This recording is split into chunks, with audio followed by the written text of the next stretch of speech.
विशेष session में आप सभी संस्थाओं का और हमारे सभी व्यूअर्स का, हमारे सभी लिसनर्स का हार्दिक स्वागत करता हूं। आज का ये सेशन बहुत विशेष होने वाला है क्योंकि इस सेशन में हम बात करने वाले हैं कि सीएसआर एजेंसीज की तरफ से अगर कंफर्मेशन कॉल या मैसेज या मेल आ जाए तो उसके बाद हमें क्या प्रतिक्रिया अपनी देनी होती है।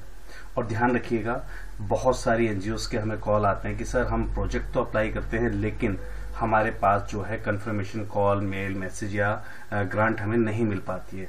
तो यहाँ पर मैं एक चीज आपको बिल्कुल क्लियर जरूर करना चाहूंगा कि आपका एनजीओ प्रोफाइल कैसा है, इस पर डिपेंड करता है आपका प्रोजेक्ट मिलना या ना मिलना, ग्रांट मिलना या ना मिलना। और दूसरा आपके कंसल्टेंट पर भी डिपेंड करता है कि आपका कंसल्टेंट कितना सॉलिड है। अगर आपका कंसल्टेंट सॉलिड होगा तो जाहिर सी बात है आपने जितने भी ग्रांट्स अप्लाई किए होंगे तो उसके रिगार्डिंग आपके पास कॉल, कंफर्मेशन मेल या मैसेज जरूर रिसीव होगा। आज के इस सेशन को शुरू करने से पहले मैं कुछ बातें आपको जरूर बताना चाहूंगा। जैसा कि आप सभी जानते हैं कि आज 19 फरवरी है, मैं जिस दिन ये वीडियो रिकॉर्ड कर रहा हूं, और 19 फरवरी को आज मैं आपको ये जानकारी बिल्कुल स्पष्ट रूप से देना चाहूंगा कि अब लास्ट बजट सेशन में, बजट सत्र में जो है सभी जो हमारे डिपार्टमेंट्स थे गवर्नमेंट, उन सभी को नई नई जो ग्रांट्स हैं वो अलोकेट हो चुकी हैं।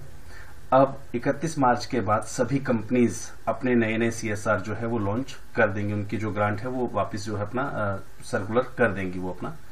तो यहाँ पर विशेष चीज आपको ध्यान रखने योग्य ये है कि अगर अभी समय रहते आप अपनी सीएसआर एजेंसीज को आप अप्रोच करेंगे तो अप्रैल में आपको प्रोजेक्ट्स मिलने के चांसेस ज्यादा हो जाते हैं। उसका एक विशेष कारण यह भी है कि जैसे 1 अप्रैल 2021 यानी कि पिछले साल से गवर्नमेंट ने सीएसआर 1 लागू किया था, हम सभी संस्थाओं को सीएसआर 1 लेना कंपलसरी हो गया था, और सेम वैसे ही कंपनीज को यानी कि जो सीएसआर एजेंसीज हैं उनको भी सीएसआर 1 फाइल करना जो है कंपलसरी कर दिया गया था।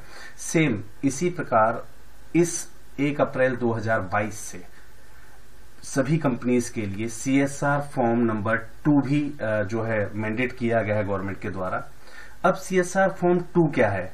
एक तो उनको अपने जो सीएसआर ग्रांट है उसकी डिटेल्स फर्निश करनी होगी कि उन्होंने वो पैसा कब दिया, किसको दिया, किस एजेंसी को आप पे आउट कर रहे हैं और क्या उनका जो है एक्सपेंडिचर्स एंड बैलेंस है। दूसरा, इस सीएसआर 2 फॉर्म की खासियत भी है। वो खासियत क्या है वो ध्यान रखिएगा, आपके लिए बहुत प्रॉफिटेबल जो है पॉइंट है कि फॉर्म सीएसआर 2 ये कहता है कि कोई भी सीएसआर एजेंसी लगातार 3 साल से अधिक किसी भी पर्टिकुलर सिलेक्टिव एनजीओ के साथ सोशल वर्क नहीं कर सकती। यानी कि पर्टिकुलर एक ही एनजीओ को, आपने देखा होगा बहुत सारी कंपनियां हैं जो कई सालों से लगातार एक ही एनजीओ को, जो मदर एनजीओ हैं उनको ही जो है ग्रांट देती आ रही थी। तो अब सीएसआर 2 जो लॉन्च किया गया वो इसलिए लॉन्च किया गया कि उन पे अब लगाम कस जाएगी, और 3 साल अगर उन्हें लगातार किसी भी कंसेक्यूटिव ईयर्स में अगर वो किसी भी सीएसआर किसी भी एनजीओ को अगर वो फंडिंग्स प्रोवाइड कर रहे थे तो इन्हें इस साल जो है अब उन्हें वो एजेंसी वहां पर चेंज करनी होगी। यानी कि यहाँ पर अब नए एनजीओ को भी मौका मिलने वाला है सीएसआर के लिए। लेकिन ध्यान रखिएगा, ये मौका आपके काम का तभी है जब आप सीएसआर प्रोजेक्ट अप्लाई करते हैं। अगर आप आवेदन ही नहीं करेंगे तो फिर ना तो कोई ग्रांट मिलेगी और ना ही किसी प्रकार का कोई प्रोजेक्ट आपको मिल सकेगा।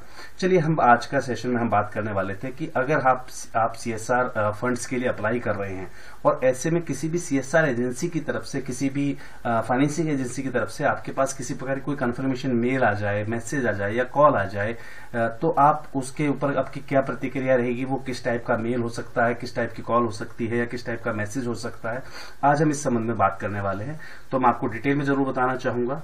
आप जैसा कि अभी स्क्रीन पर देख सकते हैं, मैं यहां पर आपके सामने स्क्रीन ओपन कर लेता हूं। आज 3:50 पे आप चेक कर सकते हैं, 3:50 पे हमें आज जो है एक मेल प्राप्त हुआ, सॉरी 3:17 पर। अब मैं इस मेल को जो है ओपन कर रहा हूं आपके सामने। ये एनजीओ ब्रांच से है, यूएन से यानी कि यूनाइटेड नेशंस से। मैंने वहां पर कोई प्रोजेक्ट अपना अप्लाई किया हुआ था तो उसके रिगार्डिंग मुझे जो है कंफर्मेशन जो है मेल आज प्राप्त हुआ है। आप चेक कर सकते हैं अभी जब मैं रिकॉर्ड कर रहा हूं इस सेशन को तो 3:17 पर ये मुझे मेल प्राप्त हुआ, जो कि अब लगभग 47 मिनट हुए हैं मुझे अभी इस मेल को प्राप्त हुए। तो जैसे ही मुझे मेल प्राप्त हुआ तो मैंने सोचा कि इसको प्रोसेस करने से पहले मैं आपको थोड़ी सी जानकारियां इसके बारे में जरूर साझा कर लूं। तो इसको मैं साथ साथ प्रोसेस भी करूंगा और आपको इस बारे में जानकारी भी साझा करूंगा कि हमें इसका रिप्लाई कैसे देना है और क्या करना है हमें इसमें आगे। देखिए यहाँ पर हमारे पास मेल में आया हुआ, डियर सरिया मैम, योर ऑर्गेनाइजेशन को एक मैसेज जो है प्राप्त हुआ है। इस मैसेज को देखने के लिए आपको अपने लॉगिन आईडी और पासवर्ड के माध्यम से आप उस मैसेज को चेक कर सकते हैं। व्यू मैसेज पे आपको क्लिक करना है। इसका सब्जेक्ट क्या है? Application for consecutive status with eco social. ये मैंने एक प्रोजेक्ट अप्लाई किया था economic and social council UN में, यूनाइटेड नेशंस में। तो वहां से मेरे पास जो है मेरी एप्लीकेशन का जो है स्टेटस आया है मेरे पास। हम पढ़ लेते हैं इसको एक बार कि इसमें क्या लिखा हुआ है। डियर सरिया ma'am, thank you for your interest in work of the United Nations and economic and social council, यानी कि यूनाइटेड नेशन की इकोनॉमिक एंड सोशल काउंसिल्स में आपके काम के इंटरेस्ट के लिए आपका बहुत बहुत धन्यवाद। The United Nations NGO branch, United Nations की जो एनजीओ ब्रांच है उन्होंने प्रीमियरली रूप पर मेरा जो है ऑर्गेनाइजेशन की एप्लीकेशन जो है देख ली है और कंसेक्यूटिव स्टेटस के लिए उन्होंने मुझे कुछ टेक्निकल गाइडलाइंस मुझे फॉलो करनी थी। उनकी कंफर्मेशन के लिए मुझे ये मेल दिया गया है। वो टेक्निकल गाइडलाइंस क्या क्या है, मुझे क्या क्या प्रोवाइड करना है, ध्यान दीजिएगा। यहाँ पर पॉइंट 1, पॉइंट 2 और पॉइंट 3, 3 पॉइंट्स में मुझसे जो है जवाब इसमें मांगे गए हैं। क्या क्या वो 3 पॉइंट्स हैं, पहले हम एक बार उस पर नजर डाल लेते हैं। पहला पॉइंट मैं पढ़ रहा हूं आपके सामने। Please provide an explanation of the limited income and expenditure reflected in the income and expenditure section of the application form. यानी कि मैंने जो एप्लीकेशन फॉर्म भरा था उसमें इनकम एंड एक्सपेंडिचर का जो सेक्शन था उसमें जो भी मेरा इनकम और एक्सपेंडिचर्स है उससे रिलेटेड मुझे एक एक्सप्लेनेशन वहां प्रोवाइड करना है। ठीक है जी। तो ये मेरा पहला सेशन है। इसको मैं अपने सीए की मदद से जो है कंप्लीट करूंगा, क्योंकि यहाँ पर हमें इनकम और एक्सपेंडिचर सर्टिफिकेट देना होता है सीए से, सर्टिफाइड सर्टिफिकेशन। तो मुझे वहां पर वो सबमिट करना है। चलिए जी, दूसरा हम बात करते हैं। दूसरा इन्होंने हमसे मांगा हुआ है सर्टिफिकेट ऑफ रजिस्ट्रेशन। हालांकि मैंने सर्टिफिकेट ऑफ रजिस्ट्रेशन प्रोवाइड किया हुआ है, लेकिन फिर भी इन्होंने एक ऑब्लिगेशन यहाँ पर लगाया हुआ है कि please confirm that the document submitted is the original certificate. यानी कि हमने जो सर्टिफिकेट वहां सबमिट किया है वो ओरिजिनल है नहीं है, इस चीज की कंफर्मेशन के लिए हमारे पास जो है दोबारा मुझे वो सबमिट करना है। तो बहुत सारे एनजीओ को नहीं पता होता है कि जब हम किसी भी प्रोजेक्ट को अप्लाई करते हैं तो वहां पर एनजीओ का जो रजिस्ट्रेशन की कॉपी है या बायोलॉजी की कॉपी है वो हमें कई बार जो है नोटराइज करके भी देनी होती है। काफी जगह स्टेटस लगा हुआ था, काफी जगह कंडीशंस होती हैं।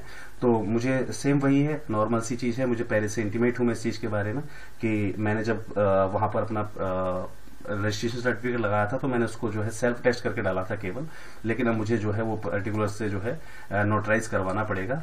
तो कोई दिक्कत वाली बात नहीं। तीसरे पॉइंट पर हम आते हैं, कॉन्स्टिट्यूशन या बायोलॉजी। यहाँ पर स्टेटस बता रहा है इनकम्प्लीट। इनकम्प्लीट क्यों दिखा रहा? This document should also describe usually by the articles in the internal functioning of the organisation, how it makes decisions, how its executive members are selected etcetera. तो हो सकता है मेरे बायोलॉज में किसी प्रकार की कोई कमी रही हो, मैं उनको भी दूर करूंगा और उससे संबंधित जो भी मेरा एक्सप्लेनेशन है वो भी मैं इनको सबमिट करूंगा। अब मुझे करना क्या है, देखिए मेरे पास मेल आया हुआ है। अब यहाँ पर हमें एक टाइमिंग दी हुई है, ध्यान दीजिएगा। As the application can not be amended on your end, please respond by providing the required information and और documents through the messaging system prior to 25th of February 2022। यानी कि मुझे अब इसमें 6 दिनों का समय मिला हुआ है कि 25 फरवरी तक मुझे इसमें जो है जवाब दे देना है।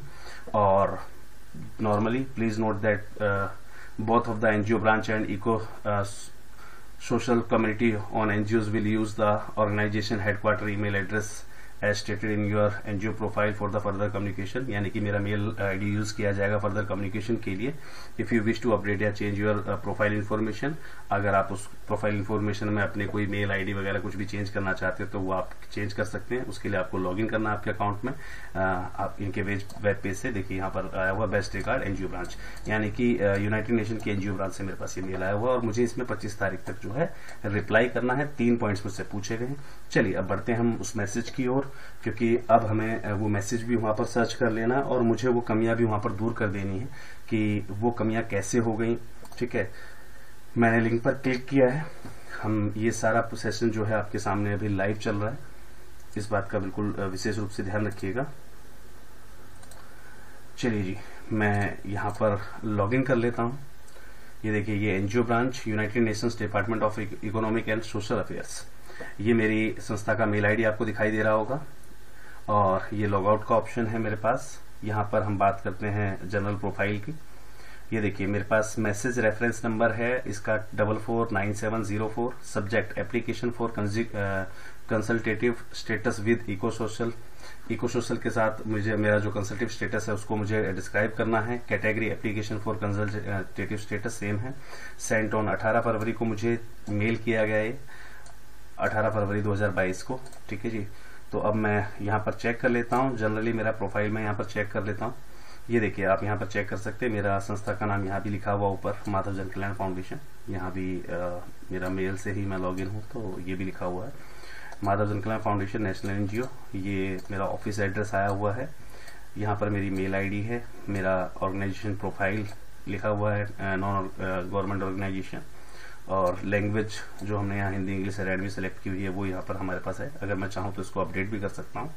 चलिए जी, कंसेक्यूटिव स्टेटस के ऊपर जाते हैं। नेक्स्ट ऑप्शन, अभी मेरा organisation is not consultative status, is not in consultative status, क्योंकि अभी मुझसे कुछ जो है मुझसे क्लैरिफिकेशंस मांगे गए हैं। तो वो क्लैरिफिकेशंस मैं जब तक नहीं दूंगा तब तक यहाँ पर जो है यही लिखा आएगा कि this organisation is not consultative status, not in consultative status with eco सोशल। चलिए जी, डॉक्यूमेंटेशन की बात कर लेते हैं। हालांकि मैंने आपको बताया था कि मैंने यहाँ पर सभी डॉक्यूमेंटेशंस अपने जो है सबमिट किए थे। ये देखिए, यहाँ पर बताया भी गया था कि अगर आप अप्लाई कर रहे हैं तो आपके पास रजिस्ट्रेशन सर्टिफिकेट होना चाहिए, constitution, character, statutes, bylaws and financial statements होनी चाहिए। देखिए, मैंने यहाँ आप चेक कर सकते हैं, मैंने यहाँ पर फाइनेंशियल स्टेटमेंट भी सबमिट की हुई है। मैंने यहाँ पर जो है सर्टिफिकेट ऑफ रजिस्ट्रेशन भी सबमिट किया हुआ है। और मैंने यहाँ पर जो है मेमोरेंडम ऑफ अंडरस्टैंडिंग यानी कि मेरा एमओयू जो है वो भी यहाँ पर मैंने सबमिट किया हुआ था। लेकिन अब दिक्कत कहाँ आ रही है, चलिए उसके लिए हम देखते रहते हैं। अभी कोरस्पॉन्डेंस में ये देखिए, यहाँ पर 18 फरवरी का मुझे एक मैसेज दिखा रहा है कि 18 फरवरी को आपको मैसेज किया गया है, यानी कि कल की डेट में, आज रात की ही डेट में, मतलब मुझे तो कुछ समय पहले ये जो मेल प्राप्त हुआ। हम एप्लीकेशन फॉर कंसल्टिव स्टेटस पर हम क्लिक कर देते हैं। ये देखिए, यहाँ पर मैसेज आया हुआ है। ये मुझे यहाँ पर जो है अपना रिप्लाई टाइप करके और सबमिट कर देना है। इसके साथ मैंने जो आपको बताया था कि मैंने जो भी डॉक्यूमेंटेशंस अटैच वगैरह करवाने थे वो मैं टेस्ट वगैरह करवा लेता हूँ। तो ये देखिए, यहाँ पर मुझसे 3 चीजें मांगी गई हैं। पहला तो एक एक्सप्लेनेशन मांगा गया है लिमिटेड इनकम और एक्सपेंडिचर का, जो मैंने इनकम और एक्सपेंडिचर सेक्शन में अपने एप्लीकेशन फॉर्म में भरा था।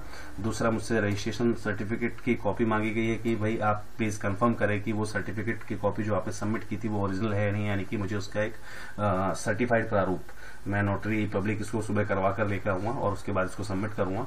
तो देन थर्ड, मेरा कॉन्स्टिट्यूशन या बायोलॉज जो है उसमें अगर कोई किसी प्रकार की कोई छूट गई है कोई जानकारी, जैसा कि उन्होंने मुझे पूछा है कि the internal functioning of the organisation की आंतरिक प्रक्रिया क्या है आपकी संस्था की, वो और हाउ इट मेक डिसीजन, और आप इसमें डिसीजंस कैसे लेते हैं। तो उससे संबंधित हो सकता है कोई पॉइंट उसमें ना इन्होंने ध्यान दिया, तो उसको मुझे मार्क करके इनको 25 फरवरी तक सबमिट कर देना है। तो जनरली मैं यहाँ पर अपना जो एक्सप्लेनेशन है इससे संबंधित वो सारा चीज मैं यहाँ पर मुझे टाइप करना है और अटैचमेंट के ऑप्शन पर जाकर मुझे जो है पर्टिकुलर इससे संबंधित जो भी मुझसे अटैचमेंट मांगे गए थे वो अटैचमेंट मुझे जो है लगाकर इसमें और मैं इसको सेंड कर दूंगा।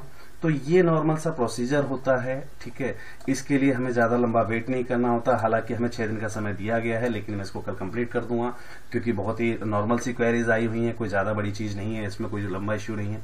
तो ये मैं सबमिट कर दूंगा। तो यहाँ से मेरा जो है लगभग अगर मैं इंडियन करेंसी की बात करूं तो मोर देन 25 CR के आसपास जो है मैंने यहाँ पर प्रोजेक्ट अप्लाई किया था।